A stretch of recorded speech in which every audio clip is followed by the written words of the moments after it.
បាទ Hello សួស្តីអ្នកទាំងអស់គ្នាស្វាគមន៍មកកាន់វីដេអូថ្មីរបស់ខ្ញុំចង់មកនិយាយអំពីការចិញ្ចឹមមាន់មិនថាមាន់ស្រែមិនថាមាន់ជលឬក៏មាន់ណាផ្សេងមានដូចតែគ្នាទេបងប្អូនការចិញ្ចឹមពីមិនខុសគ្នាទេព្រោះវាសត្វដូចតែគ្នាទេវាតម្រូវការថែទាំឬការមើលថែដូចគ្នាទេថាមាន់ស្រែឬក៏មាន់ណាទេវាត្រូវការវីតាមីនវាត្រូវការចំណីវាត្រូវការទឹកត្រូវការអាហារបំពេញរាងកាយដូចគ្នាទេតែខ្ញុំចង់មកចែករំលែកអំពីការពារមាន់មុនពេលដែលវាឈឺយើងត្រូវតែមានថ្នាំការទប់ស្កាត់មុននឹងឈានទៅដល់ការដែលវាឈឺភ្លាមយើងគួរតែការពារព្រោះខែនេះគឺជាខែធ្លាក់ភ្លៀងវាអាចនឹងបង្កជាពីច្រើនក្តៅខ្លួននិងដើរកែពីសពីច្រើនគឺជួបបញ្ហាពេលហ្នឹងនៅពេលខែភ្លៀងចឹងបងប្អូនគួរតែមានថ្នាំដើម្បីការពារលើសត្វចិញ្ចឹមរបស់យើងមុននឹងយើងដាក់យើងគួរតែមើលអាកាសធាតុវាអាចនឹងប្រែប្រួលមានខ្យល់មានចរន្តភ្លៀងគួរតែដាក់ឲ្យវាផឹកចំនួន3ថ្ងៃទៅ5ថ្ងៃមុនពេលដែលមេឃចាប់ផ្ដើមភ្លៀង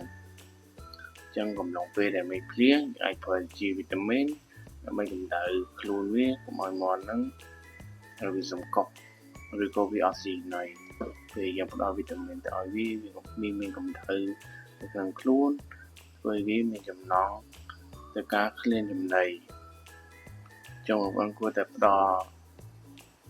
ជាវីតាមីនឲ្យវាទៅពេលដែលភ្លៀងហើយ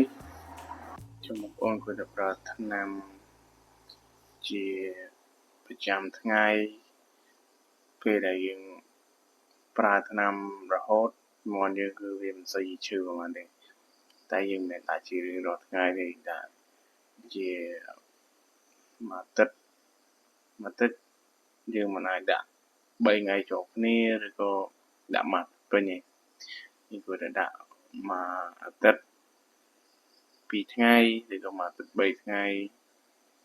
យើងសំខាន់យើងមើលទៅតាមជាក់ស្ដែងយើងមើលទៅតាមអាកាសធាតុ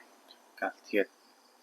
ការក្តៅវាប្រែជាភ្លៀងអាហ្នឹង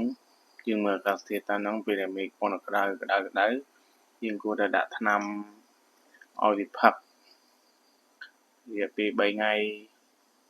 ទៅ5ថ្ងៃអញ្ចឹងទៅអញ្ចឹងមាន់យើងអត់សូវជួបបញ្ហាព្រោះយើងអាចដាក់ការពារវាបានមុនអញ្ចឹងទៅធ្វើឲ្យវាមិនសូវជួបបញ្ហាទីជាក្តៅខ្លួនដោះសាយអីទេចំពោះការចិញ្ចឹមការធ្វើបែបនេះនៅត្រង់របស់ខ្ញុំតែងតែធ្វើបែបនេះជារៀងរាល់ថ្ងៃពេលដែលធ្វើអញ្ចឹងមាន់ជាអត់សូវជួបប្រទះនៃបញ្ហាឈឺប្រហែលទេវាមានដែរតែមានជាមួយ2អីវាមិនជាច្រើនណាកាលពីខ្ញុំមិនទាន់ដឹងពីក្បួនធ្វើបែបនេះមាន់ខ្ញុំចំណាយគាត់តែទិញថ្នាំវាអស់ច្រើនការមើលថែវាឈឺរហូតវាដូចពេលហ្នឹងវាអត់សូវឈឺទេបច្ចុប្បន្នឥឡូវពួកយើងដឹងពីការថែទាំការព្យាបាលរបស់វាអញ្ចឹងទៅវាអត់សូវជួបបញ្ហាហ្នឹងទេអញ្ចឹងបងប្អូនគួរតែមានថ្នាំមិនថាថ្នាំចាក់មិនថាថ្នាំម្សៅទេអញ្ចឹងបងប្អូនគួរតែមាននៅប្រចាំត្រង់នៅប្រចាំដើម្បីពេលដែលយើងមានបញ្ហាទៅយើងស្វាបានថ្នាំភ្លាមមកអញ្ចឹងមាន់យើងអត់មានហានិភ័យព្រោះថ្នាំយើងនៅដៃស្រាប់ហើយវីដេអូនេះក៏មិនមានអីច្រើនណាស់ដែរមានតែប៉ុណ្ណឹងសូមអរគុណ